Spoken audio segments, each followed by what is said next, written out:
In South Pasadena, California, Lawrence Viescas is taking CPR classes for the first time. It's not scary, that's for sure. Yeah, it's not. It's really. Were you scared in the beginning? In the beginning, yes. Lawrence powered through those nerves and is now part of a growing movement, people learning CPR and how to use an AED. The American Heart Association credits NFL player Damar Hamlin. A year ago, the 25-year-old Buffalo Bills safety collapsed on the field on live TV, but was revived through CPR and an AED. The AHA says a week later, people flooded their website looking for information on these life-saving measures. I'm a big fan of football, so after seeing that Damar Hamlin incident, watching that game, I was very scary because I used to play in high school. It's truly an honor. Hamlin, speaking at this year's Super Bowl, advocating for federal policy that would provide access to CPR and AED training for K-12 schools. We know that for every 1 minute that somebody does not have CPR performed or an AED is not used, their likelihood of survival goes down by 10%.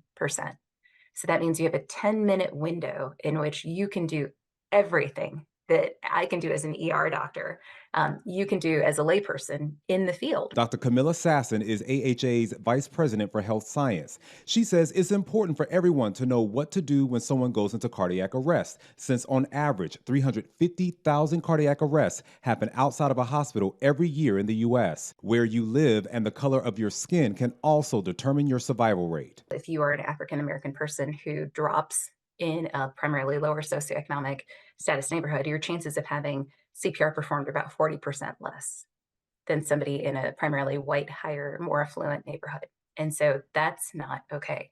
And we have to change that. Closing the racial disparity is what inspired Shantae Ortiz, an instructor at Lifesaver Education, to get involved. She gave me a brief lesson on chest compressions. In between that nipple line, you're going to use the heel of one hand, you're going to place it there.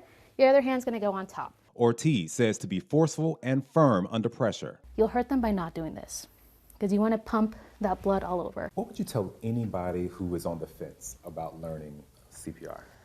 I would say do it because, you never know what could happen. Like taking a brave step that could save someone's life. Tim Pulliam, ABC News, Los Angeles.